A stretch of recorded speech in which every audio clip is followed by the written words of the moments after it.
From making the plans, to talking about the plans, to thinking about the plans, to executing the plans, to the plans going wrong. This week we're talking Mission Impossible Final Reckoning and the rules of the game. This is the Film Angle.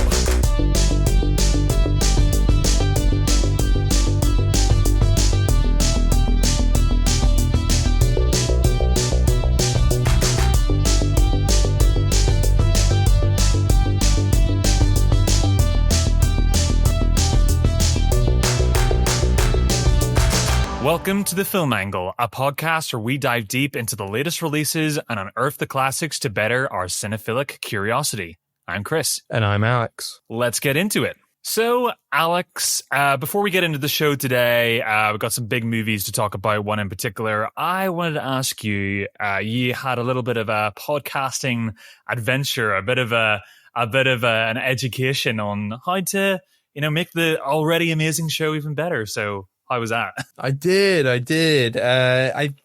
guess it wasn't last week because we had a Ghibli angle last week. But the week prior to that, I mentioned I was going to the podcast show in London. And I only went for one of there were two. It was a 2-day event, but I was only there for the 1 day. Yeah, sure. Because I was with my company's podcast as well as the Film Angle. Double agent.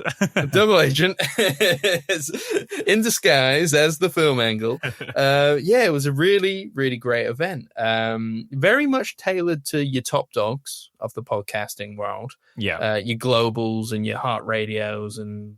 I guess. Oh, wow. Okay. That kind of stuff. They were all presenting there as well, but it may be not so much tailored to independent podcasts like ourselves, but there was still a lot to learn from it. You know what I mean? Yeah, it gave you a sort of benchmark, like a bit of inspiration. Yeah, 100%. Lit a rocket up my hiney. Oh, okay. And avoiding that explicit wording on podcasting like a pro. Yeah, can't swear within the first 2 minutes. Little rocket up my ass. And, there you go. And kind of got me motivated to kind of do something that we have been considering, but maybe kind of fast track that a little bit and think about it a bit more, which is video podcasting. Anybody on social media or who follows us on social media on Instagram or TikTok will know that we have been putting out kind of more short clips recently, and that's kind of us testing the waters of how we're going to do this. Do people want to see our faces? And the answer is no. I'm kidding. Yeah. No, I think there's been a lot of views. There's been a lot of likes. It's been interesting to kind of see how to work the TikTok algorithm and stuff like that. But then another place where it does seem to be doing quite well is YouTube with YouTube Shorts. And that was one of the main takeaways for me from the podcast show was YouTube is the dominant platform for podcasting right now. And it does seem weird to say video podcast because isn't a podcast supposed to be an audible thing, but it is the whole definition of it and how people perceive it is changing. Yeah, of course. And it's not just a Gen Z thing or anything like that. It's anybody who listens to podcasts now is aware that podcasting means both audio and visual content. Interesting, yeah. And all audiences, or should I say majority of audiences, are listening and watching to podcasts. Not a lot of them are doing one or the other. It's a little bit of both. So it's made me think that we need to focus more on YouTube, potentially. Yeah. It makes sense to me. It's like a transition in television almost. It's like, a traditional TV. It's like you're set to a certain hour of a certain week where your favorite show is on now. But now you can have 30 shows that are niche and independent to you that you can stick on YouTube at any time. And it's I get that because anecdotally, I think we all do that. We try to absorb comforting sort of media whenever we can, whether that's in the car or at work or at home. So it makes sense to just kind of explore different facets and being on video is going to be very different because whenever I'm struggling to find a point I never do because I'm like, oh, and I'm amazing. Yeah. Regurgitating film information or plots of a film. I'm usually like rubbing my face, going like, oh, what was that? What was that thing I'm trying to remember? But now I can't do that anymore. I just have to like look stoic and that it's coming organically out of my mouth. So yeah, it's a big leap for us, but I think it's the right leap, and it's do that or be left behind. Yeah, 100%. So. Yeah, it's interesting. It's definitely made me want to kind of focus a little bit more on YouTube and really kind of push the video podcasting segment. I'm not saying we're doing it today. We're definitely not doing it today. Yeah. And we're probably not doing it next week. But the coming weeks after that, I think we're going to start trialing some things and seeing how it works for us. And we'll take you along on that journey and kind of let you in a bit. But yeah, really interesting. Makes me want to play around with thumbnails and just kind of made me, it just got me excited again. And I've been excited about the podcast for a long time now anyway. A recent discovery. And it's just kind of like sparked me again just to be like, all right, how we do it and how we do it better. And like every time we do these new things, it gets me excited. Even just getting clips out on Instagram and TikTok is exciting because you're getting more eyes on your content. And I'm biased, but I think we have a really good podcast here. I think am I allowed to say that? Or you're allowed to say that. I mean, is that too humble? I don't know. Or not humble. Yeah, it's just like Timothy Chalamet. You want to be one of the greats. I want to be one of the greats, 100%. With the new Siskel and Ebert. Oh wow! Okay. With the new Kermode and Mayo. I'm new Lights, Camera, Jackson. New Lights, Camera, Jackson. Here we come. But yeah, so it's kind of like, how do you get more people, more eyes on? Yeah. I love our audience, but you got to grow our audience as well, and we'll see how that goes. So. Big things coming in the future. We're doing a lot of talking behind the scenes, trying to figure it out. But yeah, show was great. I even got to have a little session for me at the end, which was a chat with Armando Iannucci, the guy behind Thick of It and Death of Stalin, Alan Partridge. So his whole talk was about the fact that he started his career in radio. Oh, great. So kind of doing radio plays and stuff like that. So yeah, that was my little session at the end, which was probably neither informative for the film angle or for my company podcast. But, that was my little bit of like, we'll finish the end of the day with, somebody who's a bit of a legend in the British writing world. So, well, listen, man, that's amazing because you had one day out of potentially 2 days. So you really had to cram and take and absorb as much inspiration and information as possible. And it seems that you've done that, and it's only that's great. We'll take that information and we'll try to get this thing rolling. Yeah, 100%. Every time we do something like this, I love it. Like the London Film Festival, it was another moment of just kind of bringing the podcast into a different area and meeting new people and trying to figure all that kind of process out. And obviously last year with the great redesign that Alfie did for us as well. That was for me, that was the film angle 2.0. Well, do you know what I'm calling this video, this move into video? This is the film angle 3.0. This year is the film angle 3.0.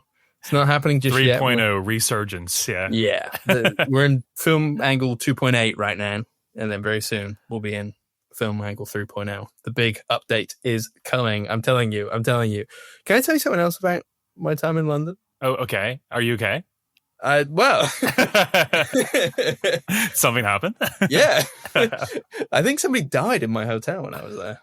Whoa. Yeah. Was it a big corporate hotel you were staying in? Well, no, it was it wasn't the nicest of hotels, but it was on a big street of lots of little kind of hotels. It's not like a chain or anything like that. Oh, okay.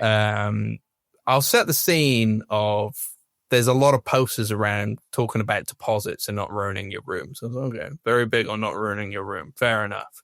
I order in pizza from a Detroit pizza place. And I've got a certain amount of limit with my work's overnight balance. Yeah. And I accidentally went over. I didn't realize this. I ordered pizzas and a meatball side, all right? But I didn't know that it's clicked always through. Ravenous. I didn't know it clicked through the first time I clicked it.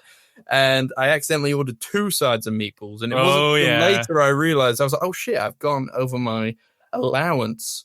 And so then I tried to figure out if I could cancel that, but it was already on its way, essentially. So I was like, shit, fair enough. I guess I'll have to figure out how I claim certain things back. But anyway, so I've got a pizza and 2 lots of meatballs coming. I get the meatballs.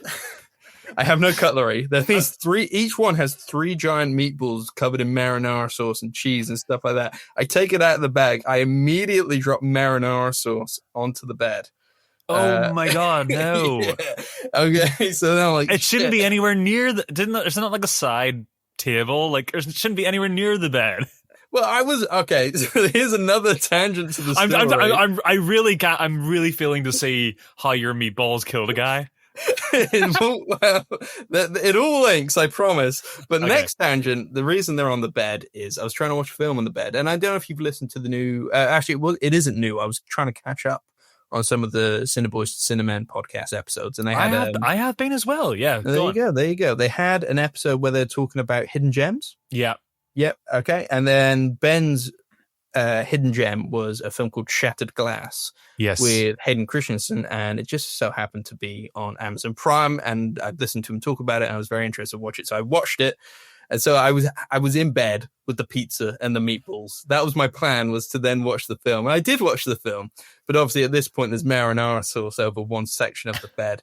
And I have to take it into the shower because I'm worried. Like how much marinara sauce? Like how much the bed is? Like a good couple of hands full of like stain. Just so then I'm in stain. the shower showering it off with a bit of soap. Thankfully it's a double bed, so I can put that wet part of the duvet to one side of the bed.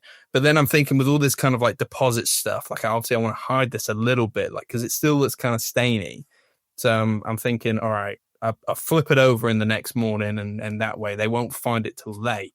But maybe they'll think that it's from like, maybe they haven't cleaned it well enough. So I thought I need to ditch the pizza boxes and the meatball boxes once I'm done.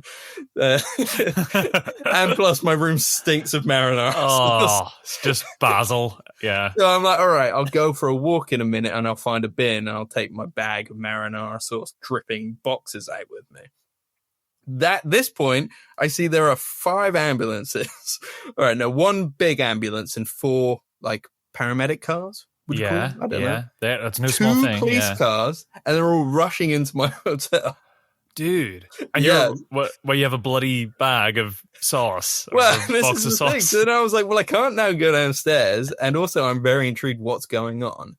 Mm-hmm. So I'm like poking my head out, and I'm wondering like, what the bloody hell's going on? Yeah, sure. Something happening there. And curiosity gets the better of you as well. The room's continuing to stink of marinara sauce, and I've got my outfit for the next day like hanging up, and I'm thinking, I don't want this to stink of marinara sauce. I want to smell of marinara sauce at the podcast show. I'm like, at some point I have to go down, but these police cars and ambulances aren't going anywhere, and they keep getting oxygen tanks out. I don't know. So Jesus. Yeah, crazy. So at one point it's getting dark, and I'm thinking, I don't know London that well. I don't really want to be walking by myself, but I do need to get this stuff out. So I'm just going to go. So I take my bag full of marinara sauce boxes and meatballs, and I walk downstairs and walk past the police. I see on like a CCTV screen, they're all in like one corridor of the hotel. And I'm like, yeah, what the bloody hell's going on? Anyway, so I leave. I go for a wander. I find a bin. I get rid of the evidence. It's a terrible thing to say when there's like a hotel. Yeah, that's so suspicious. So I wander back, and I'm like, curiosity's getting the better of me. I'm like, I need to know what's going on. Like, I'm intrigued. So how do I do this? So I kind of like walk back into reception, and I go like the guy on the reception desk to check me in early. I'm like, anything? So I was like, no, I didn't say anything going on. I was like, so I just go, something happened? Something happening? And the guy's like, yeah, there's a guy's gone into cardiac arrest. Oh, shit. Yeah. And he was like, they're trying to save him. I was like, shit. All right. And he looked a bit shaken up. So then I felt immediately guilty for being super curious. Well, so I think it's valid. I mean, like, it's pretty valid to ask for that when you're seeing police cars and ambulances and you're staying in the same hotel. I think it's okay for you to ask. Do you reckon? Okay. Yeah, you're staying in you're sleeping in a strange place and something might have happened. It's kind of fair enough. Yeah, I was like, oh man, I don't really know like should I leave the hotel? I don't want to leave the hotel. I'm watching Shattered Glass. Yeah. The guy's like looking shaken up, and you're asking him, "Do I smell of marinara sauce?" Anyway, I said, "Are you okay?" And he was like, "I'm all right, thank you." And I was all right, cool. So I would go back up to my bedroom, but I don't know fully what happened. But there's an element of the paramedics aren't rushing around as much, and they're kind of debriefing outside a little bit. The police cars have gone, but I am wondering, like, what if it's one guy? Like, why are there so many ambulances and police? I'm not 100% sure what happened, but when nobody's rushing around and you think it's probably not a good sign. Like, if they were able to stabilize this person, I guess they rush him straight to a hospital, right? Unless they were able to do it in his room. But then they would take him to hospital anyway. You would just like, oh, right, you survived your cardiac arrest. Enjoy the rest of your night. Enjoy the rest of your pizza. So that's why I'm like, I'm not sure. I don't know. Dude. Something a bit weird there. But you slept like a baby anyway? I finished Shattered Glass. I enjoyed the film. I thought it was a really good film. And there was a pretty decent hidden gem. So thank you, Cineboys to Cineman, for that one. Oh dear! So, I just wanted to share that story. It was it was an interesting night. You're clumsy, like you stay in everything.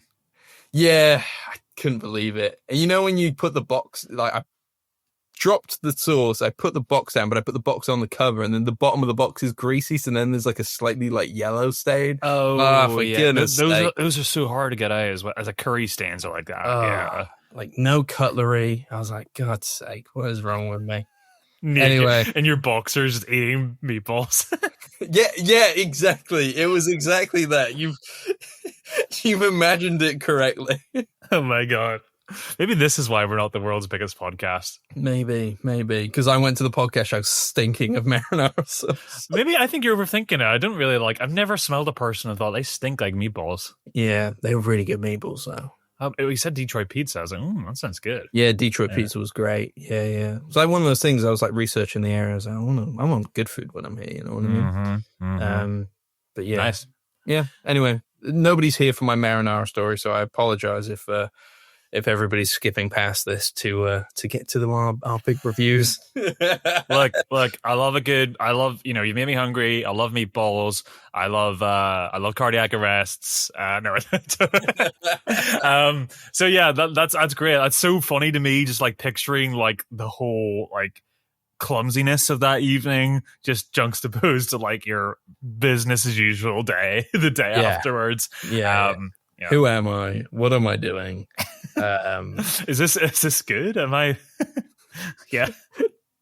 Yeah. So there you go. Had some good meetings with people, networked, did my thing as much as I could. I'm not the most outgoing person in the world, so I do find it quite difficult to network, but had a couple of pre-planned meetings with people, which was nice. Yeah, it's good to set that up for yourself, and like it forces you to do that. And also, you said it's a big corporate, like already established podcasting networking event, so like no one can blame you for like struggling to puncture that. You just kind of have to find those opportunities when you can. Sounds like you did, and you learned a lot. So awesome, dude, and you had some good pizza while you were at it. Exactly, and I'll apply it all, apply everything I've learned to the podcast going forward. And hopefully we'll be just getting bigger and better from here, guys. That's the hope. But shall we move on to our main segment of the week, or our main review? Yes. For Mission Impossible, the Final Reckoning or Final Reckoning? The Final Reckoning. The Final Reckoning. Mission tentatively accepted.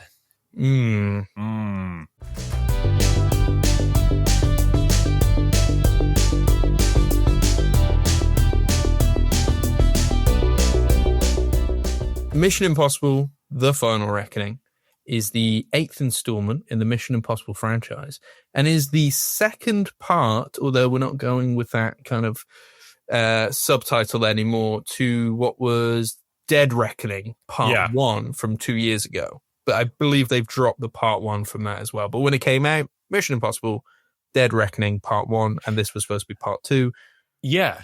That's really interesting. Did they make that decision post wrapping up filming, because there's plenty of moments in this movie where people say the final reckoning. So it feels like it was always a choice. Yeah, well, I don't think they had fully finished filming this, right? Because Okay. yeah, they were still producing the second part. There was a bit of crossover, I think, in terms of what they were shooting. But yeah, no, they were still filming what would become the final reckoning after Dead Reckoning release, because I remember there was a bit of a hello, welcome from the set, as Tom Cruise is sat on the plane's wing in the air going like, looking forward to seeing you guys in the future. Yeah. You know how he does. Yeah, he's been doing that a lot. But yeah, Dead Reckoning came out. I was actually quite surprised. I forgot how long ago it was, but it was 2 years ago now. It was weeks. Feels longer. It was a mere week or two before the Barbenheimer. Yes, phenomenon, which was a massive kind of moment in cinema and kind of led to what was a bit of a middling box office for Dead Reckoning, because Dead Reckoning came out at this period literally just before that happened, and everybody was geared up to go see those films. Dead Reckoning was this big IMAX film. Yeah. But obviously the cinemas were ready for Barbenheimer. Like as soon as Barbenheimer came out, the screens were packed for those films. Sure. So it didn't really kind of get the big release it wanted to get. It was starting to lose IMAX screens. It was losing cinema screens to the Barbenheimer phenomena, and kind of fizzled a little bit, which was a shame. I actually went back and listened to our review on it because I want to kind of reestablish my thoughts on it. I was a bit more middling on it, and you very much enjoyed Dead Reckoning. Yeah, I revisited it like a year ago, and I still feel the same. I feel like it's super duper indulgent, but like in a great way. I feel like it's Fallout is definitely, I think you and I agree, and I feel like most people agree that Fallout is kind of like the pinnacle of the franchise, and Dead Reckoning is kind of like a lighter version of that movie. I still think it really works. I still get the goosebumps. I still really on board with the team. Yeah, I really enjoyed that movie. It has amazing set pieces that kind of, and really cool periphery characters like Palm Clementive's really fun in it. I love that Italy chase sequence in the little Fiat. It's really fun. But yeah, there's loads of moments to really like about that movie, and I appreciate that movie even more after watching the final reckoning. I don't know. Yeah. Well, we'll get into that. I think I agree with you actually on that, despite the fact that I did rewatch it just before going into the final reckoning. Sure. And some of my criticisms still stand. I think it was a little too focused on what that plot really was and kind of jumped over hoops to kind of explain it to you. Yeah. But great action set pieces. You can't fault them. And the film is kind of relentless in its action. It's set piece after set piece after set piece. Yes. And I think it was kind of like the threads between those set pieces were kind of wearing thin for me a little bit, which is, you know, all the Mission Impossible films you don't really watch for the plot. But this one felt very complicated in the way that it was really trying to explain the plot to you and it not really making 100% sense. You're now talking about the final reckoning. I'm still talking about Dead Reckoning. Oh, okay. Final Reckoning, I did feel took many of the elements I disliked about Dead Reckoning and amplified them. So that's kind of where I'm going. But I just kind of wanted to talk about maybe the kind of behind the scenes process. And just so everybody knows, we're in a spoiler-free territory for now. We'll let you know it's fascinating. But the way the Mission Impossible films have been filmed pretty much ever since Christopher McQuarrie came on after Ghost Protocol, so Rogue Nation, Fallout, Dead Reckoning, Final Reckoning, is that they kind of have a sense of what the story is going to be, but they fill the schedule with the stunts, and they're almost writing on the go as they're filming to kind of put set piece together. Yeah. So it hasn't got a fully fledged script before it starts. That feels that way. Yeah. Yeah. And it's kind of worked out all right for them in the past with Fallout, and maybe some would say Dead Reckoning. I would say not so much. Yeah. But they've had uncredited writers. I remember John August, who's quite a big screenwriter in Hollywood. He has the Script Notes podcast. I don't know if you've ever. I've dabbled. Yeah. Yeah. So he spoke about his time. I think it was on Fallout where they would basically sending him to Paris and or Rome and stuff like that, and writing like scenes on the fly to help kind of punctuate what was actually going on as they were doing this action stuff. So it's like an interesting process that has kind of worked in the past. It's also a process that they use in the film we're talking about later on the show, Chris, but we'll get into that with the rules of the game. Interesting.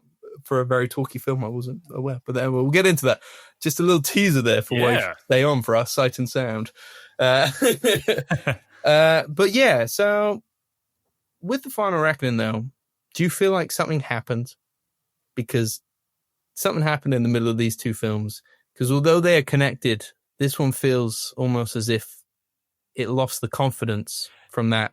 That's the buzzword. Box office that the Dead Reckoning got. Yeah, I feel like what this film specifically is missing, or it thinks it's attempting to still retain, but is completely missing for me, is the series' sort of iconic swagger, both of Ethan and of the team. It kind of, to a lesser extent, I don't think it's a complete disaster, because there were moments I enjoyed in this movie, but it did harken back to that moment in December 2019 when I went to see The Rise of Skywalker, and I was watching the first 5 or 10 minutes of that movie and this movie, where I'm like, okay, I recognize right now that I am watching Mission Impossible. Like, all the things I'm used to seeing are there, but there's something in the sauce that is just completely missing.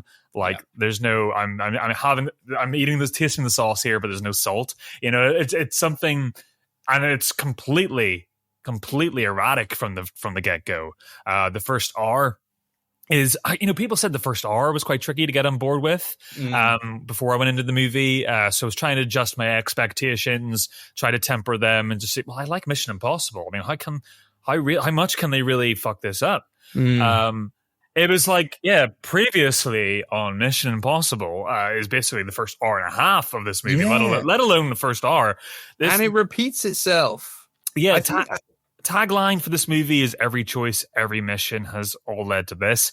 Tagline should be talk, and more talk. So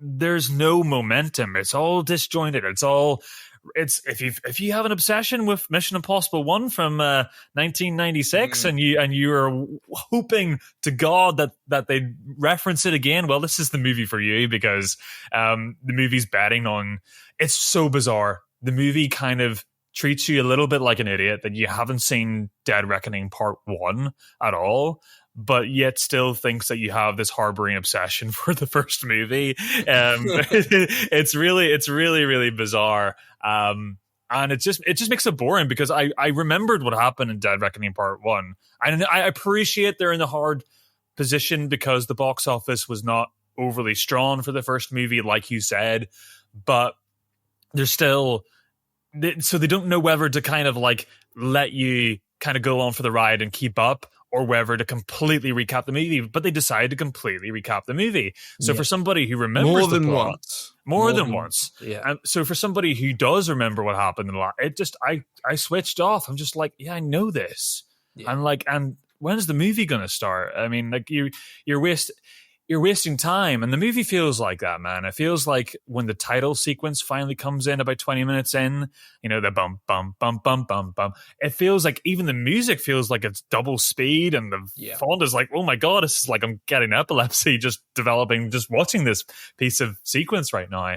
And it feels like we're running out of time. It's like it's edited within an inch of its life. And I like your comparison to Rise of Skywalker, because you notice something's off within the first 5 minutes, despite the fact that all the pieces are there, but there's something about the pace of this, and we're kind of rushing things, and we're cutting in ways that we haven't really cut like before. Yeah. And we're not confident that the audience is with us.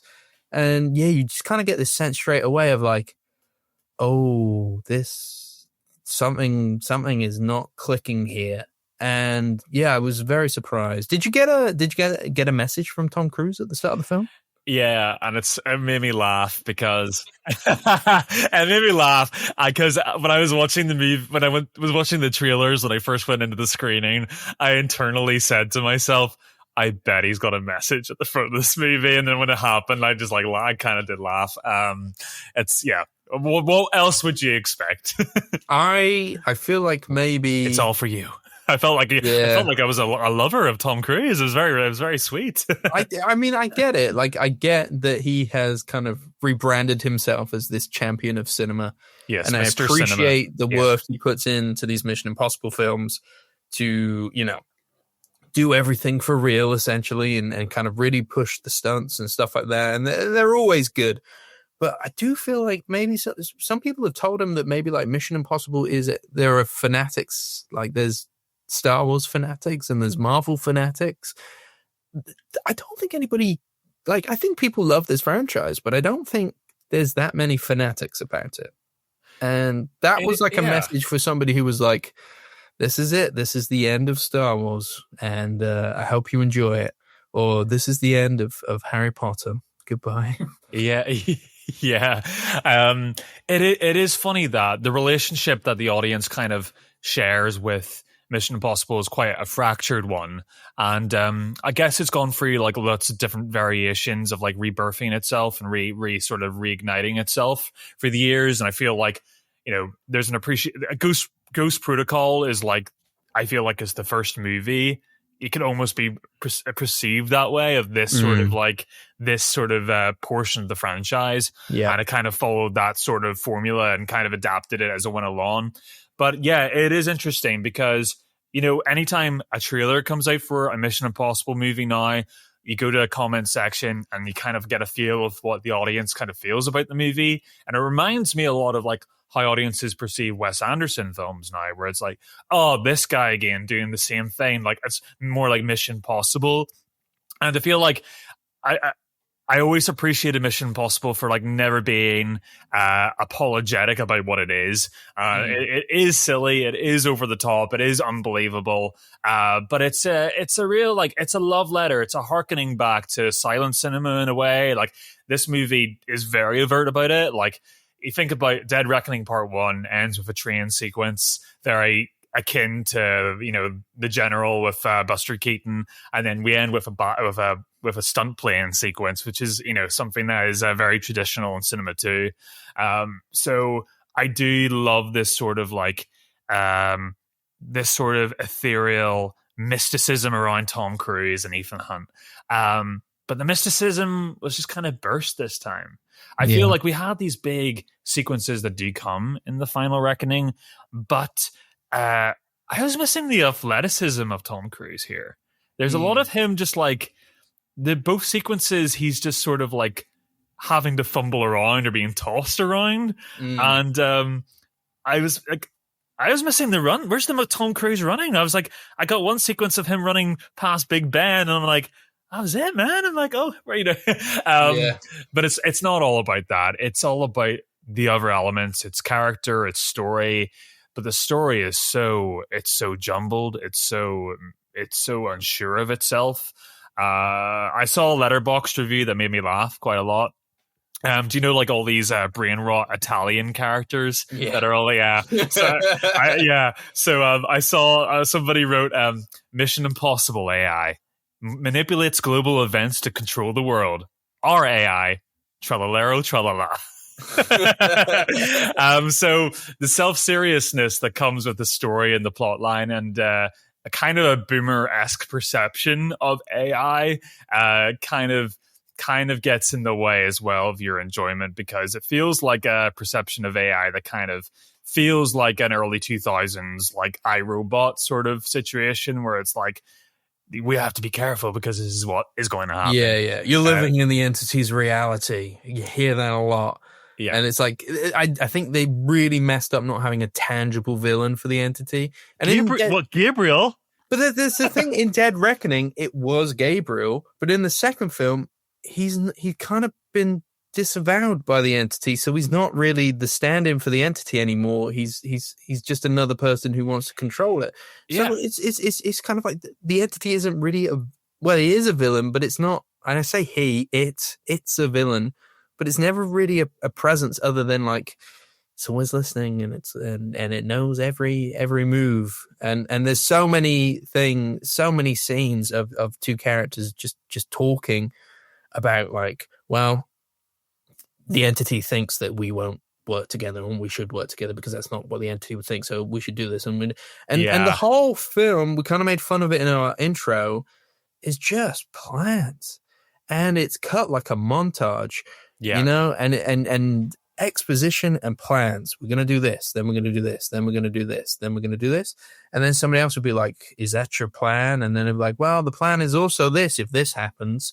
Yeah, you have to trust me. You have to trust me. Yeah, you don't see a lot of it. I was able to kind of clock a little bit where the first action sequence takes place, because I did need a wee during this film. Oh, of course. Yeah. He's an old man now. 1 hour and 20 minutes in, and I was thinking, there's not been one big set piece yet. This is crazy. Like, the last film was all set pieces, and there's not been one yet. We've had almost 3 different exposition dumps, and then just kind of like characters like planning things. Yeah, and introducing a lot of people too as well, like new characters, which with flashbacks. Like, you get 13 flashbacks before like the first credits roll. You know what I mean? Like, it's crazy. It's crazy. There's it opens up with a montage sequence of all the movies. That is like kind of akin to the end of Babylon, where it's just like it's very celebratory, borderline cute, but again, it's a different tone to what we've had before, and it feels off. Yeah, it does that. It then goes and does another mission briefing where it kind of recaps again what's happened in Dead Reckoning and what's happening now. Yeah. It then cuts to it then cuts to the sequence with Gabriel, where Gabriel's, and this isn't spoilers, by the way, this is literally like the first 20 minutes. Yeah. It then cuts to Gabriel then talking about what's happened to him in an exposition dump there. Hunt is then brought in by the governments, or the American government specifically. They then talk about all the different things that Ethan Hunt has done with flashbacks, and then there's another exposition dump. And it's just relentless. I couldn't believe it. And I think we get 2 big set pieces in this film, and that's it for a Mission Impossible film. I really want to get into it a little bit more. So should we say spoiler section starts in a second? Should we just kind of give our kind of overall, just quick lowdown? Yeah, before that. And at we'll put it in the show notes, but I think at the end of our spoiler section, we'll then go on to rank the Mission Impossible films now that we've seen them all. Yeah, let's do that. And you can come back for that, so look in the show notes. But quickly just give you high-level thoughts for our spoiler-free listeners. Yeah, so coming off at the end of this, as an overview, my first sort of reaction whenever the movie ended was just like, wow, that was really, really rough. It was really disappointing for me, because the first hour, you're sort of like, okay, I get that they're struggling to kind of like set the table here, but maybe when business is as usual, it will still hit me anyway. And then I was really, really surprised by, I think this is the first Mission Impossible movie, I think ever, where I was just bored. Yeah. Like I was finding fatigue. You know, I'm seeing this in the evening. I don't know if that plays a factor. I was trying to give the movie as much grace as possible, but coming off at the end, and when the sequences do hit, I'm like, I know what I'm watching is super impressive, and I know that people are technically incredible what they're doing here, but it really does prove, and in a way, it made me appreciate the earlier movies even more, that they're not just action set pieces, and I'm just a dumbass that just wants to see cool shit. Everything else has to work. Momentum is a really big part of these movies, and Final Reckoning has none. It has no momentum. It really just feels like 2 disjointed set pieces that kind of fumble their way through to the end, and and by the time when you're watching them, by the time they do come into the movie, you're just exhausted, and you're just like, oh, when will it end? And that's a really unfortunate feeling to feel at the end of this otherwise pretty amazing franchise. One of my favorite action franchises in general, to be honest. I still feel that way, but yeah. Oh man, it was a feel. It was a gut. A punch in the gut. Yeah. And I guess I came to this franchise a lot later than you, so I don't have all the kind of nostalgic feels. I came in when Fallout came out, and I rewatched them all prior to Fallout because the Fallout trailer blew my mind. I thought, that looks amazing. I need to now catch up with all these films. Yeah. So I don't have as much emotional resonance with the franchise, but man, I think the word you said is right. It's boredom. I was unfortunately really bored during this film, and in a way that I couldn't believe what I was watching, and I wonder. It'd be interesting to speak to other people as well, just to kind of see how they felt watching this film in terms of you get a sense of it pretty early on. And there are some incredible sequences within this film, but the overall package is not one that was particularly enjoyable to me. It's a bit of it's a massive letdown, actually. I think it was a massive letdown, unfortunately. I think that's the thing you got to consider. I've seen a lot of people kind of give this a really positive reception online, going like, just get through that and then all the goods will come. And I'm like, okay, even if those big set pieces really worked for you and really give you the chills and did everything the Mission Impossible movie is supposed to do, I mean, you can't forgive an hour of your time of being, that you were still bored for a real portion of your time. Yeah. Would you see yourself sticking on The Final Reckoning on your TV? I'm just going like, I'm going to just sit back and enjoy this popcorn movie tonight. I don't think so. I really think this might be the only time I ever see this movie, which is a real shame because I will rewatch pretty much all the other ones again. It sucks. It sucks. Spoiler warning. But now getting into spoilers, so I want to talk a little bit more as we get in. I was saying about that 1 hour, 20-minute mark of nothing's happened yet. Yeah. And then we get the submarine sequence.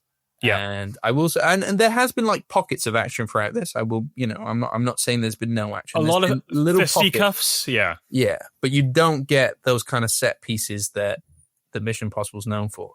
I was just so surprised. We have to watch essentially a whole film of pretty terribly written exposition to get to what could have been.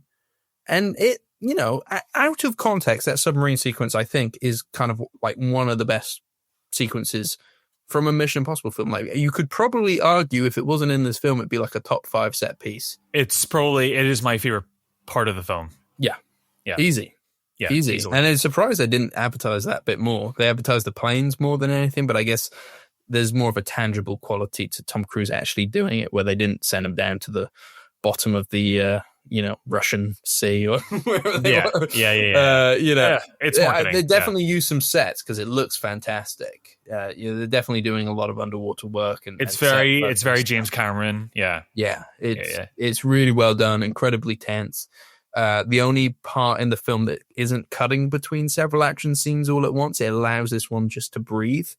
And it's quiet as well. There's not a lot of music. So it's quite claustrophobic. It's quite tense.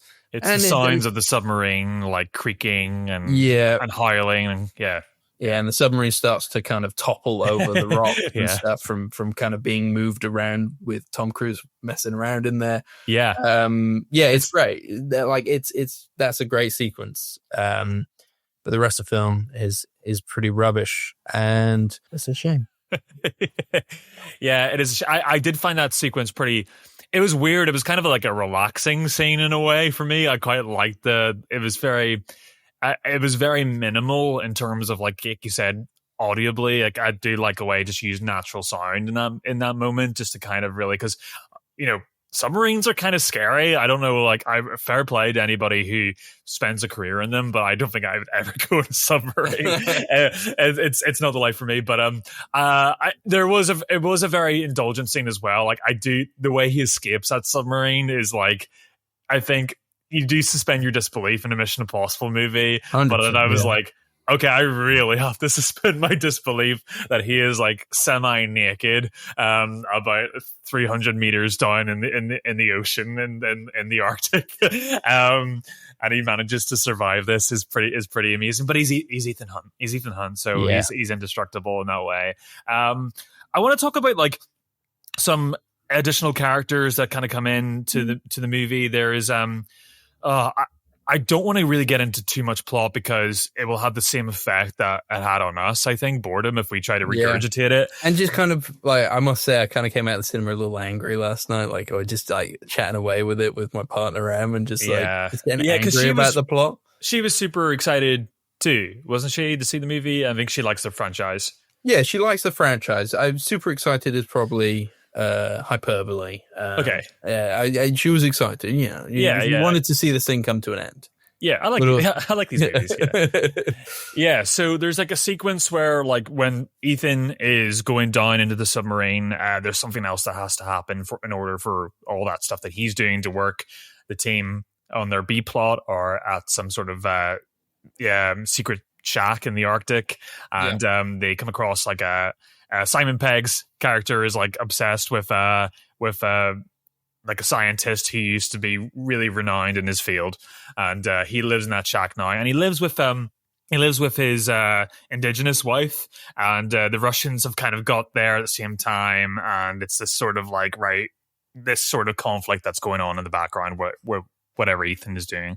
And I thought like the humor really sucked in this movie. Like, I usually love the humor in the Mission Impossible movie because it is silly, but I thought like we really got into Marvel territory with this film in particular. There's like jokes that are kind of poking fun at like, oh, isn't it funny that she's indigenous, and like she's subtitled in the movie and nobody understands her. And I thought that was pretty like low hanging fruit and pretty backward for this franchise. It really just made like a lot of things like that happen in Final Reckoning, which made this really feel like a boomer era movie where I just felt like it was losing touch with its younger audience. I even had that joke at one point because the entity has kind of been able to manipulate people into being on its side around the world. Yeah. And then somebody attacks Tom Cruise at one point, and as he's fighting him, he says something like, "This is what happens when you spend too much time on the internet." I was like, no, so bad. Yeah, it's incredible. I don't know how in touch Tom Cruise is. Like, I watched like he's not. I watched his an onset interview he did with a couple of guys when he was shooting the submarine scene, and they were all talking about snacks.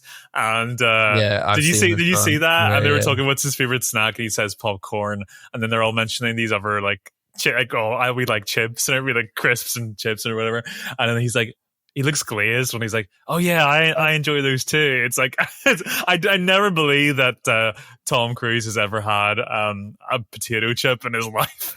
Have you seen the videos of him eating popcorn though? Yeah, it's kind of gone viral now. He's ravenous. He's ravenous. He's ravenous. He absolutely froze him into his mouth like it's a sport. I was eating some popcorn yesterday, and I was trying to do the Tom Cruise method. I was just making an absolute mess. Yeah, he's flaunting his unbelievable dexterity in front of you. It's a form of aggression. I will say, like, I do find him like odd, but I appreciate this rebranding that he's done to his persona. Like, I appreciate what he's doing for cinema, just in case he ever comes on the show.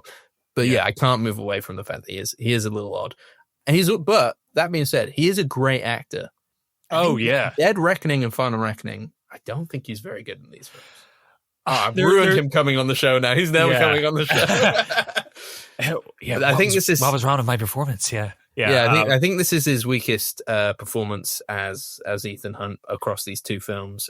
Everything just feels very important.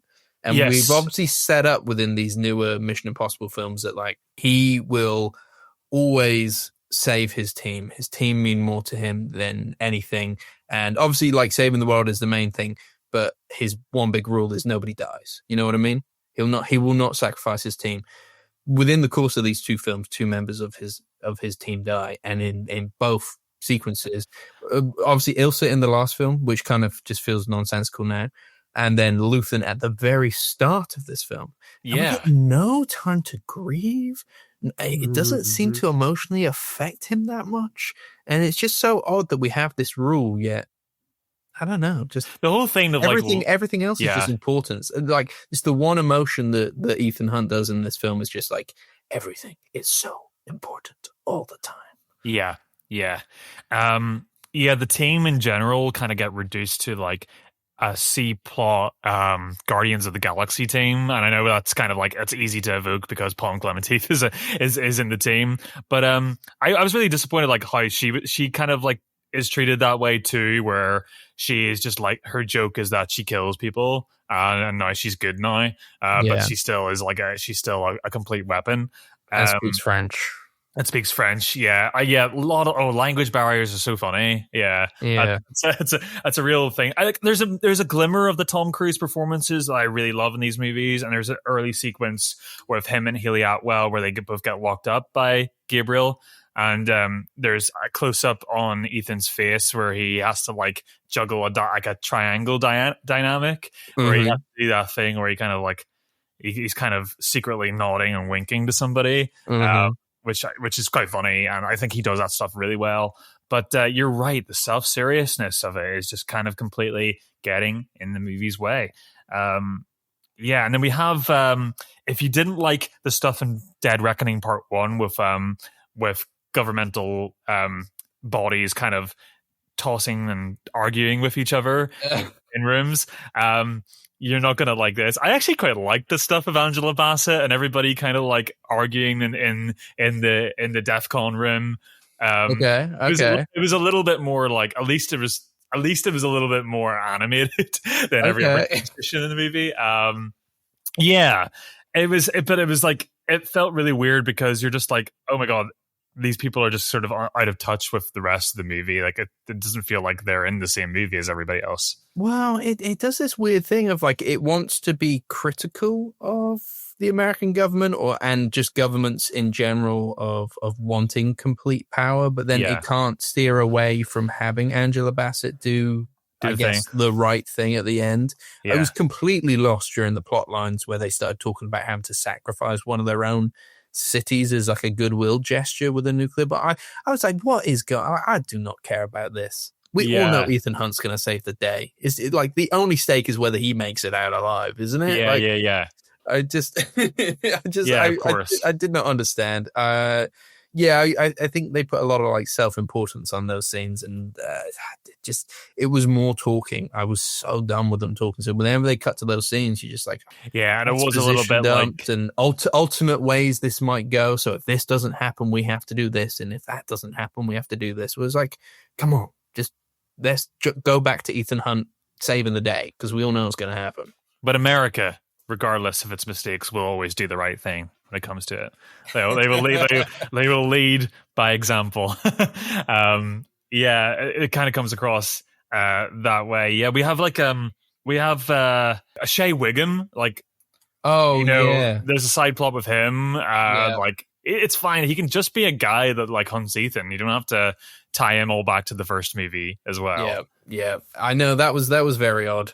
He's John Voight's son. The character that John Voight played is his son. Again, it was just another thing. First of all, can I just say, if you were going to do that, you would have done that in Dead Reckoning, right?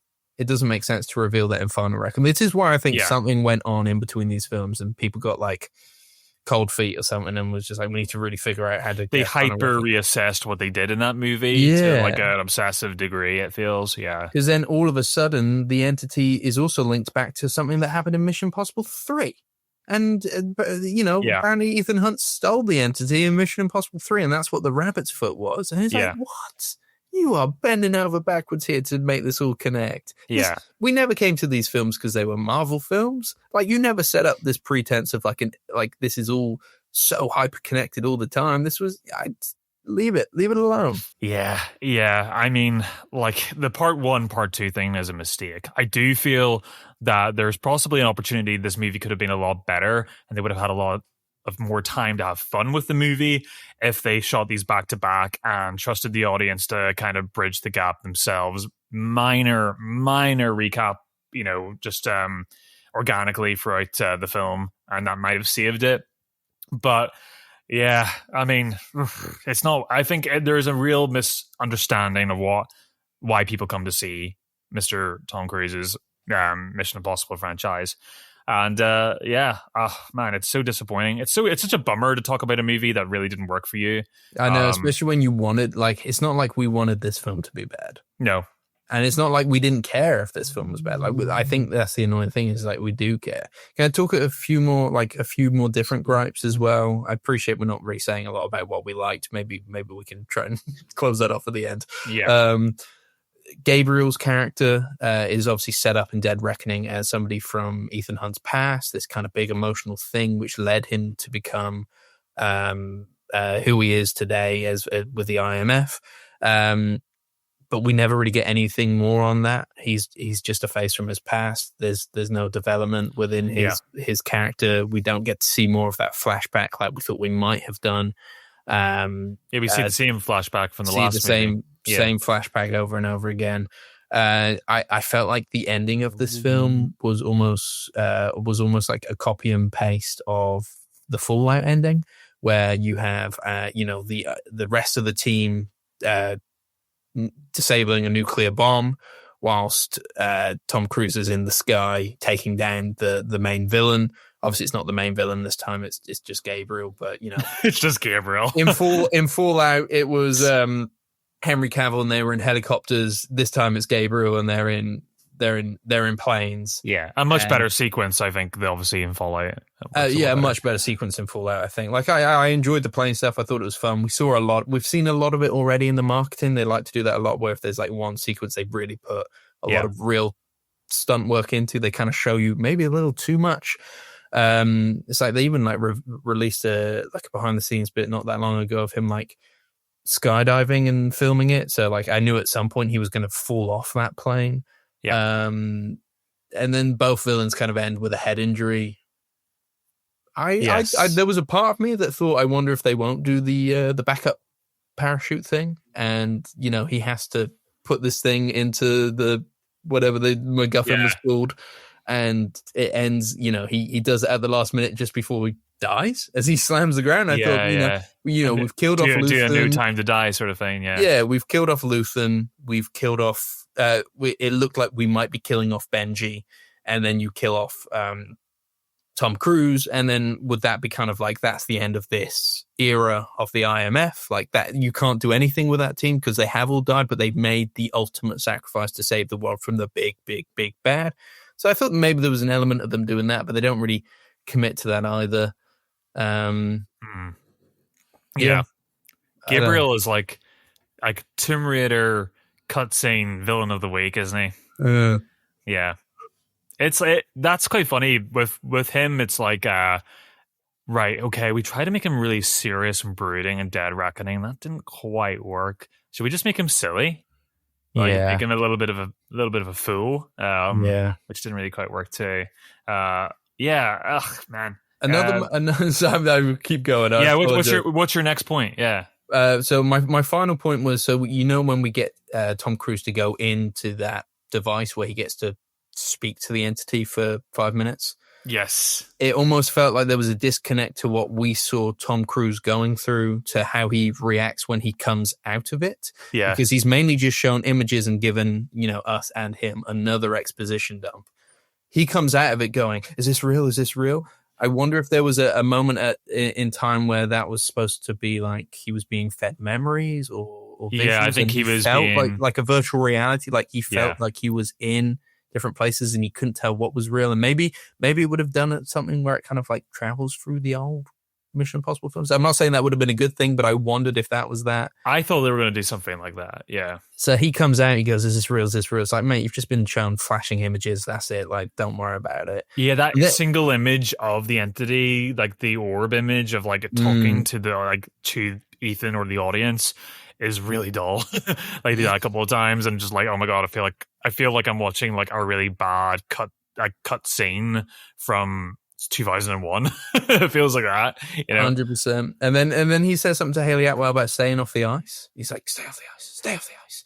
And then the whole film is her on ice saving him. They dropped that. Yeah. And so I definitely feel like something went on at some point, and I just wonder if some of this film was reconfigured and reshot. Yeah. Because they weren't fully confident with maybe what they set up, or maybe they weren't happy with some of the visuals or something. It just kind of led me to feel like somebody somewhere got nervous about a cut of this film and that's why we've seen this kind of very unconfident final reckoning.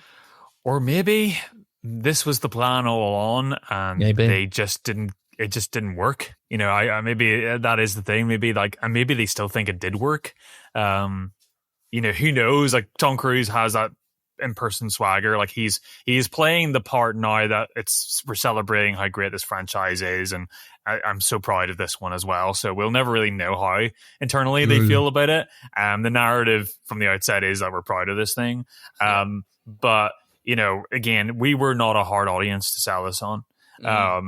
And it's just something went wrong in multiple areas. And, you know, hopefully that kind of translates into the podcast, and people, I'd be really interested to see if people disagree with that, come back and tell us their opinion. Because there seems to be a lot of people that still are really enjoying the franchise, or apologetic for this movie. And, so the overall positive reception that exists for this movie does seem to harbor from a point of view of like being apologetic for the first half of the movie. And, like, you know, for this cinema goer, and I think for yourself as well, Alex, I keep going back to that point. Momentum is so important, and the movie doesn't have any. So how the hell am I supposed to give a shit whenever things do really kick off? The thing is I don't. And that's a real shame, because I was in the pocket and you were in the pocket too. So please let us know, guys, what you think about the movie as well, because it really does interest me, and I'd be really interested to see how these two parts kind of develop in the psyche of the franchise 10 years from now, and see how people remember it. Be interesting. Yeah. For yourself, Alex, any final thoughts on Final Reckoning? I agree with everything you said. It was unfortunately it was a massive disappointment. I thought maybe we could say like one more thing we like, just to try and, because I feel bad that we have mainly poo-pooed it, and maybe we should just say like one other thing we like about the film before we rank them. Sure. I'm struggling. I think we really both already mentioned that we really enjoyed the submarine sequence. I really enjoy, because the thought process behind that must be super duper complex, especially when they're juggling the whole thing of like the whole submarine turning and the water, kind of the gravitational like alignment of everything going on in that space that he's trying to navigate. That is super fun to watch. Like, that's something that I could never conjure in my brain. And you can really tell that these people really, the care is still in this movie. I really do feel, I don't feel like they're phoning it in. Because you know, you're not, if you're putting yourself at harm's way and like in a biplane 200 feet from the sky, you know, like 300 feet from the sky, you're like, you know, you obviously care about the product that you're making. And it was definitely an attempt to make this a good film. You can, there's no doubt about that. Like, everybody here was trying to make a good film. You can feel that. Yeah, I think that's the only positive I can really take away from this, because again, it was such a slog.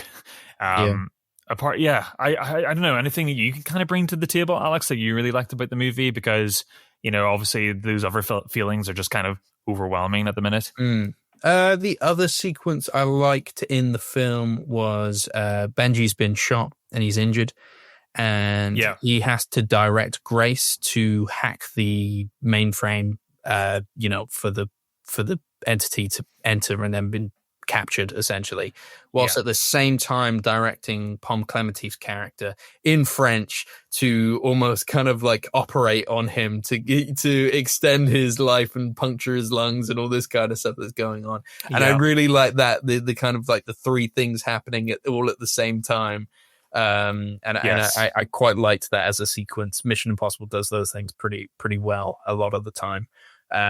So I enjoyed that. I could have done with less of, there's also a nuclear bomb and three other characters are doing that. And there's the stuff in the sky with Tom Cruise fighting. So it was, and there's only so many things you can do on a plane. So it was just kind of like hanging on for dear life for the most part. Oh, I turned it into a negative. It is so hard. It's difficult. It's difficult. But yeah. How would you rank these films, Chris? Now that you've seen them all, you've seen all 8. Okay, are we gonna go bottom to top or top to bottom? Up to you. How do you want to go?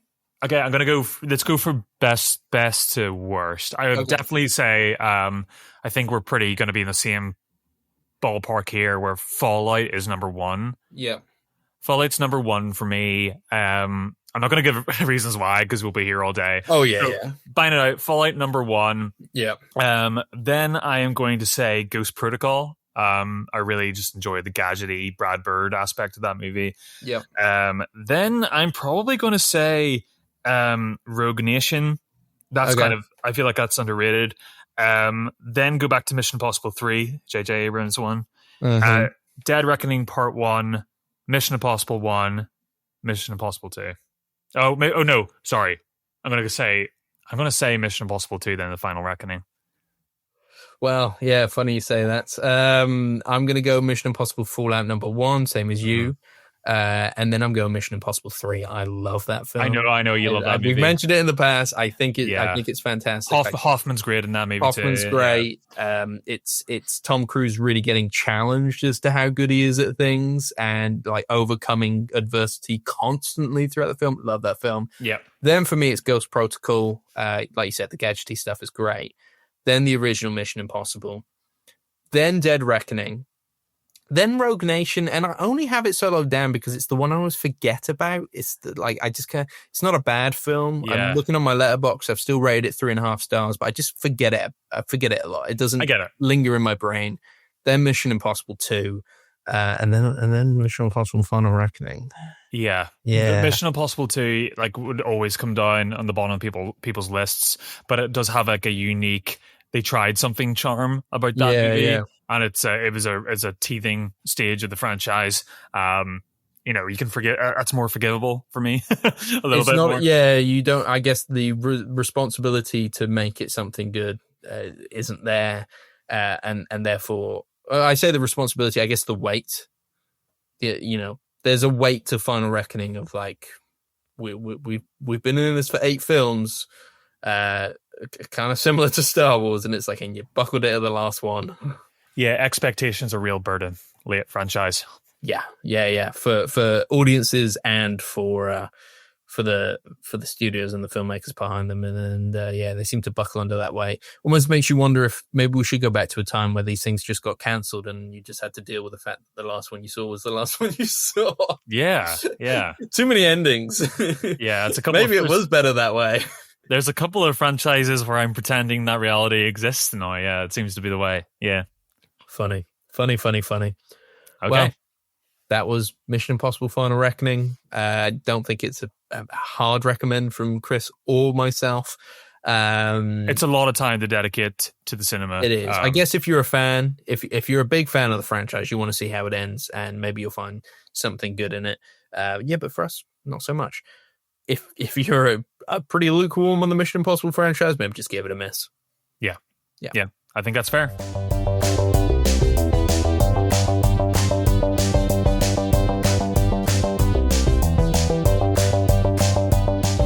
This is the part of the show where we catch up with our ongoing series, our Blindspots, on the Sight and Sound Greatest Films of All Time list. We've been making our way down the list of films that we haven't seen before. This week, we're on number 13. Wow. Getting up there. We're getting there. According to the Letterboxd list, anyway. Some of them double up on the main list. But we're in Jean Renoir's The Rules of the Game, a 1939 film. Set at a country chateau in the French countryside.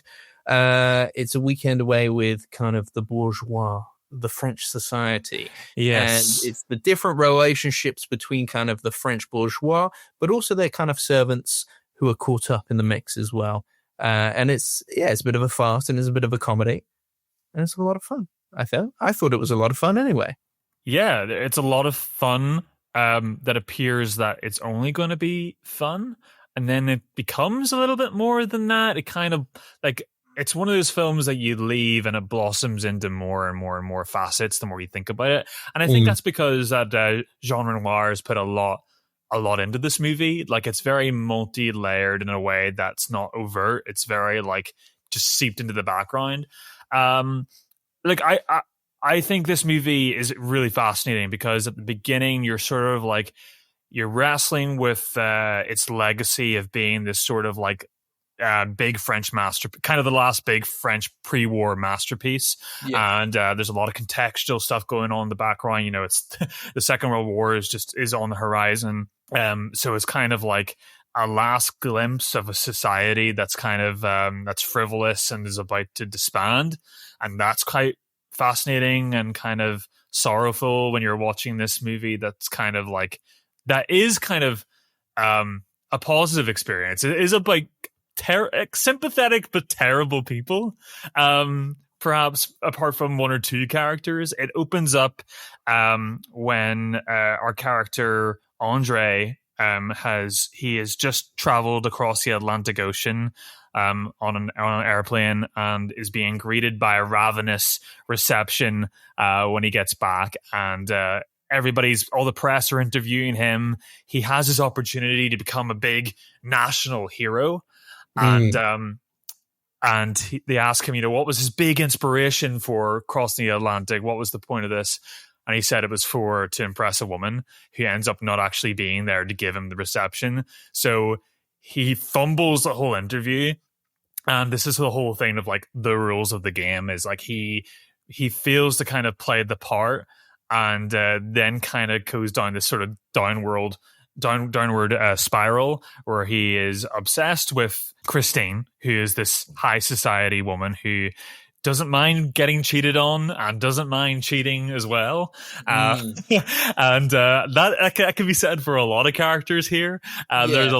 There's a lot of dynamics at play here, and it's a lot of fun.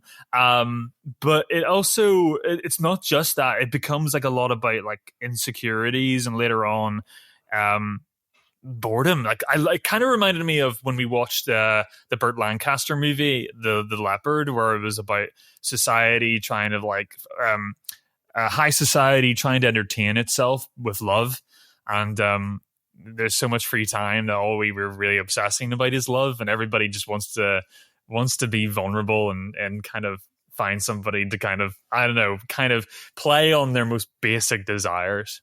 Yeah, I almost felt like it was like the richer board again, you know, especially with Andre's character, but also Christine, who is married. He pines over Christine, and she kind of pines over him, but she only pines over him when she's not really with him.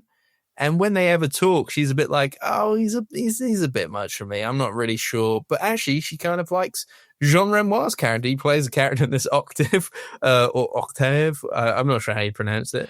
Yeah, so they're lifelong friends, aren't they? They're lifelong friends. So and she kind of, especially at the end, kind of flip-flops between them both in a very strange way.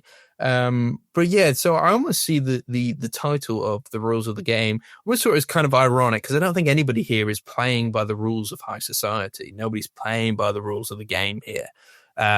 It's almost as if we're kind of getting a snapshot into this, like I said, the French bourgeois, and they've got too much money, too much time, and they're all so bored that they can't do anything but have affairs with one another.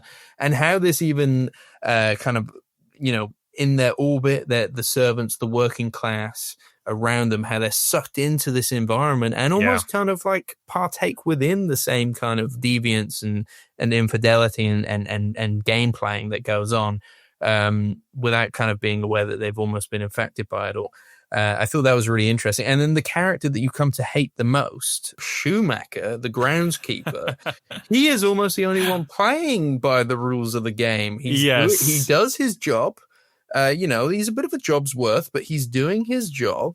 And he's the only person who kind of seems to take offense when his wife might be interested in having an affair. I'm not saying that the actions of where he goes at the end, where he aims to kill his wife and his wife's lover, I'm not saying that is by the rules of the game or anything like that. But I think it's interesting that he is kind of one of the villains of the piece, but if anything, interesting. He's the most honorable in a way. Yeah, I don't know for me if he ended up being like the most hated character because all the hijinks that ensue with him and Marceau, the poacher, are just so Yeah. hilarious. It's almost like a background Pink Panthers comedy skits going on in the background of this movie where they're chasing each other around this mansion. I found that stuff was a lot of fun. And but yeah, you're right. Like Edward is like Schumacher is very like you can understand why, because he's not very likable. He is very self-serious, and he's, you know, he pleads to like, oh, please have my wife back living with me, and they're like, well, she's free to leave on her own volition. She just doesn't. She's just not interested in you. She's not interested in him. She's more interested in Christine, like, and not in a loving way. She just loves working for Christine. I mean, maybe could be a loving way, but I'm not sure if they were as interested in that in 1939. But yeah, I think that was saying more about how you kind of get sucked into the orbit of these wealthy people. Yeah. I would argue that Christine is probably the most least sympathetic character to me. I feel like everybody manipulates in this movie in very obvious ways, but there's some sort of like callousness and like a cold feeling to Christine's sort of manipulation that feels like she's not at all interested in how it affects other people, which kind of like I thought was quite interesting. I don't know, maybe that's a comment on a very sort of like xenophobic comment on Austrians, because she is the only Austrian character in the film, and the French are a lot more, you know, classically romantic in that sort of sense. Her husband Robert, I found he was quite enjoyable. He is like a hopeless romantic that he is said to can't help but love women with his racist doll collection. Oh yeah. There is a lot of like racism, just kind of, well, I think it's not a product of the movie like Renoir, but more of a conversation piece of how high society tokenizes like indigenous people for table dinner like conversation, for parlor talk, really, more than anything. So that was really fascinating. But I think there's a little bit of like warming up to this movie that ultimately leads to a third act. That's a lot of fun. Like there's a play sequence in this movie that is awesome. It's got really incredible costuming, camera work in this movie, like really ahead of its time, I think. Yeah, so everything was shot with deep focus cameras, which was quite a big kind of thing at the time, and that's how you were able to kind of like see so much of the background in. Yeah, because blocking's a really big part of this movie. Like blocking is incredible. Where characters, you know, we're balancing a lot of characters. We're probably following about 6 separate plot lines at once. I was quite surprised actually, because you're right about like at the start you're a little bit worried. There's all these characters, and we've spoken about some of these Sight and Sound movies sometimes coming across a little bit like a homework movie, and I was a little bit worried that it was going to be that at the start. But I was too. Surprisingly, as you get into it, it's quite easy just to kind of like go along with the flow and enjoy watching these characters and different hijinks. I was really impressed. I think the filmmaking is a really big part of it. With all the blocking that happens, there's a lot of scenes in like foyers and hallways where a lot of plot lines are kind of intersecting with each other, where people are kind of coming to the foreground of the camera, then moving back, and then it's kind of like a sort of rotational aspect of how characters are kind of coming into the scene. And you're really surprised by the third act that like, right, there are 68 plot lines going on here, but I have managed to keep up with all of them, and I know exactly what everybody means to everybody else and how it affects somebody else in this. You know, I was really surprised by how well that was managed, and I think that a lot of modern day movies, ensemble movies, really struggled to kind of do that at all. Which is why I was surprised when I found out that only a third of the screenplay was written.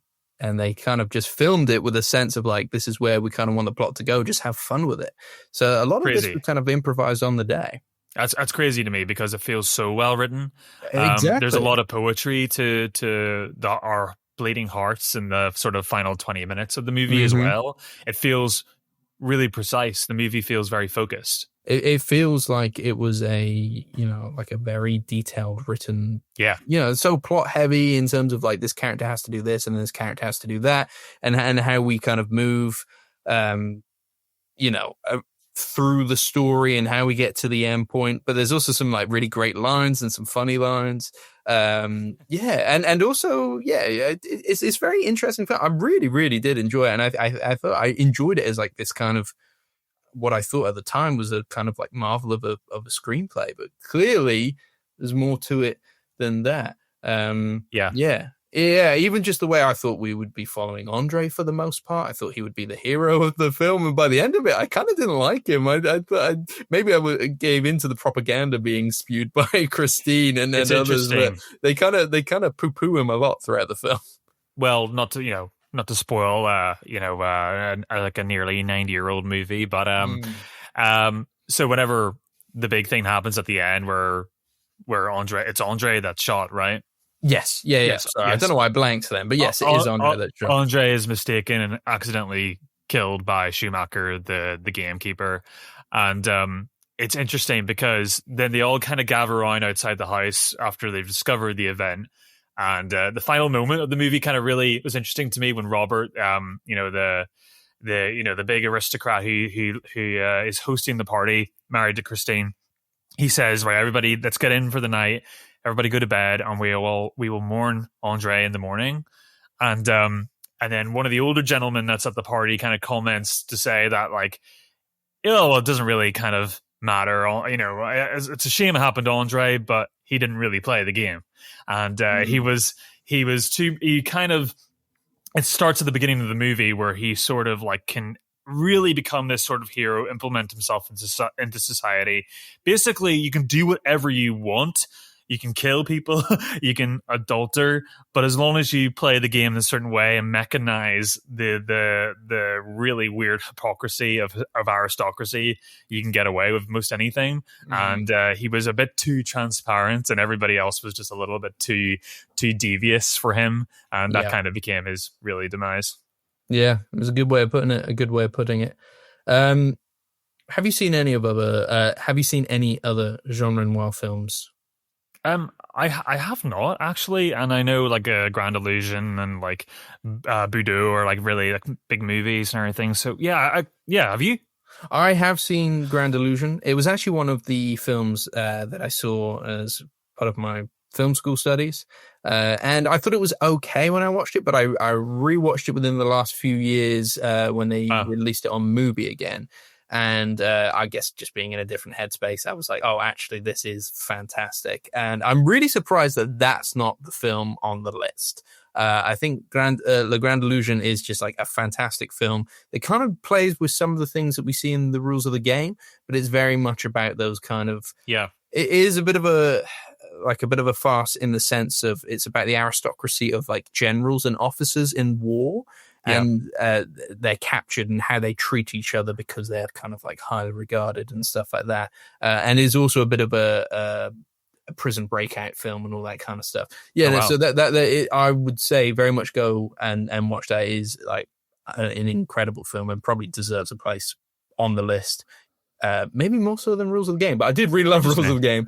And then Le Bête Humaine, which is a film set on a train, and I can't fully remember it, but I did not review it very well on Letterboxd. So that was my kind of thing with this. But those, I think, were the two films that came out before the Rules of the Game. Yes, they were 37 and 38 for both of those, yeah. There you go. Jean Renoir wrote this with the sense that World War II was coming. He knew it was coming, and so that played a part within the film. But this actually kind of got, like many of the films on the Sight and Sound list, kind of got disregarded by critics and audiences when it released. Nobody was really a big fan. He cut about 10 minutes from the film. So it was like a 113-minute film and then got cut down to about an hour and a half, I think. Yeah. It then got lost in the war. The original negatives, I believe, were bombed, and nobody could see this film again until the 50s, where they found the majority of it and pieced it back together again. Yeah. From I'm not fully sure. I'm assuming not from original negatives or anything like that. But I think Renoir himself said it's pretty much exactly how I wanted it, or maybe one scene. But it did get me thinking about, like, it's kind of weird how privileged we are to kind of watch this film. The fact that we can even see this film. Yeah. That's a big part of its placement, I think. There's a lot of there's a lot of interesting context around it. I think also because the 30s was like seen as like his decade where he had an amazing run, and when this movie came out, it just kind of halted that. And it's a sort of reclamation of a movie that was sort of like he never really got his flowers for. So that's really interesting. Yeah, I always find it so fascinating and feel so lucky to find a film that has been reclaimed and refined that perhaps nobody could have ever seen in the modern era. It feels you just feel that like attachment to the time period a little bit more, like you have a little bit more of an insight, like a secret insight. I feel very grateful for that. Yeah, and you also want to know another interesting fact as well. Yeah, please. Yeah, this is the only film to be on every single Sight and Sound list since the list's conception, which was in the 50s, when it was only about 10. I think it was only like 10 greatest films of all time for a while. Wow, don't get that. And it's the only one that has been on every single list, which I thought was really interesting. So maybe this is the ultimate Sight and Sound film. It seems like the juggernaut, yeah. Yeah, so there you go. I thought that was interesting. To other things that I wanted to point out from previous films on this list, a lot of animal cruelty. There's an extended hunting sequence in this film where you get to see a lot of rabbits get hunted, which is very surprising considering Renoir was a pacifist and hated hunting. Unless they were insert shots or, because...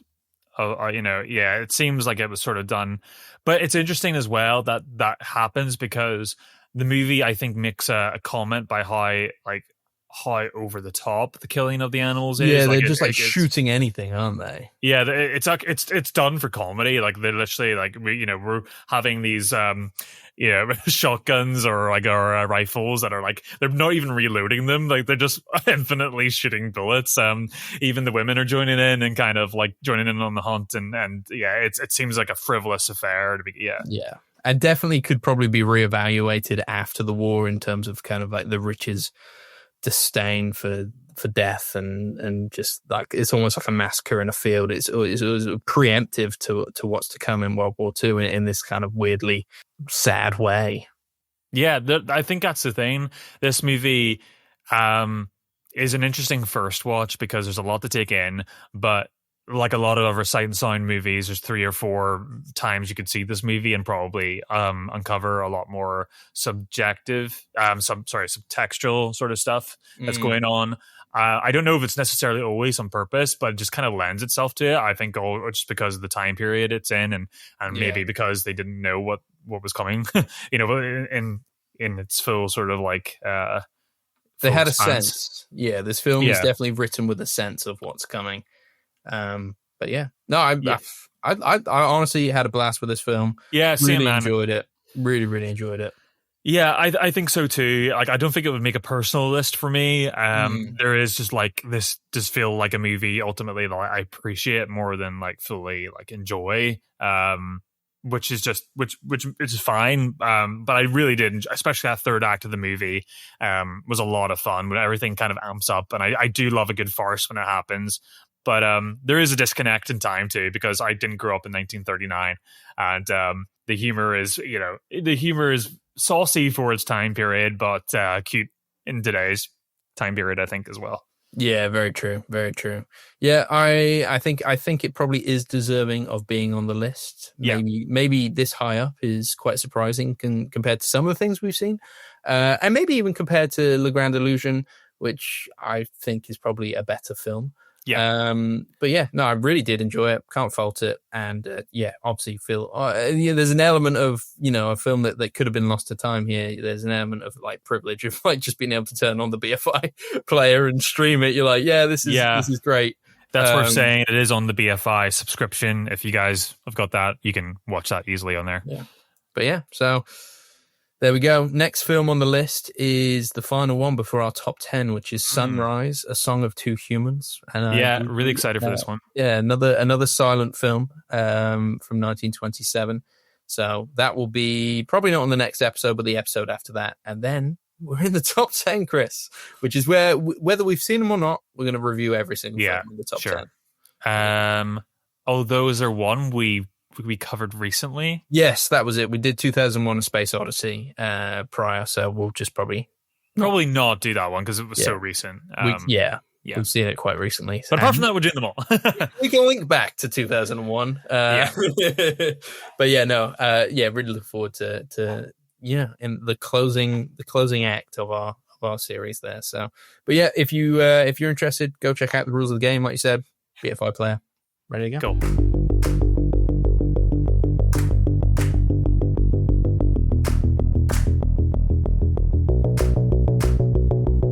Okay, next episode we should have a pretty special one for you coming up. It's in the planning stages, so I'm not gonna preemptively say what it might be, just in case. You know, we're very much in the planning stages at the moment, but we might have a special guest next week. So just checking that out there, and then obviously in the future we'll be starting some video stuff. So we'll go from there. We'll go from there.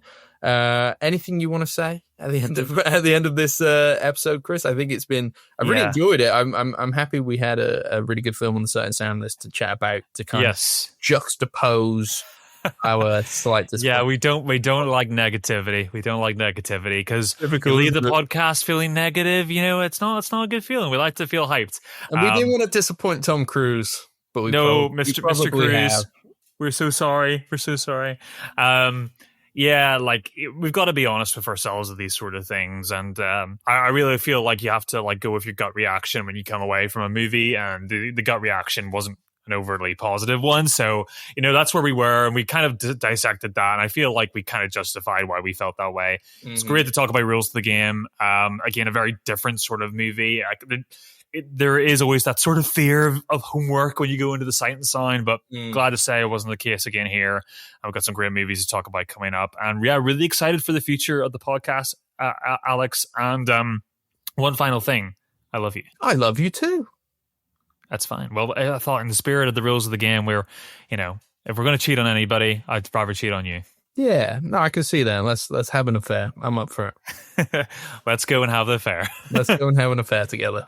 All right, let's ride off into the French sunset. Yes, and into war. So that has been the episode for this week. As always, if you've enjoyed it, make sure to leave us a 5-star rating or review.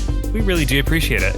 If you'd like to keep up to date with us, make sure to follow us on Instagram and TikTok at The Film Angle. We also have a Film Angle playlist, so if you want to listen to what we listen to, you can find that one in the show notes. Be sure to catch us next week for more cinematic discussions. Goodbye. See you later.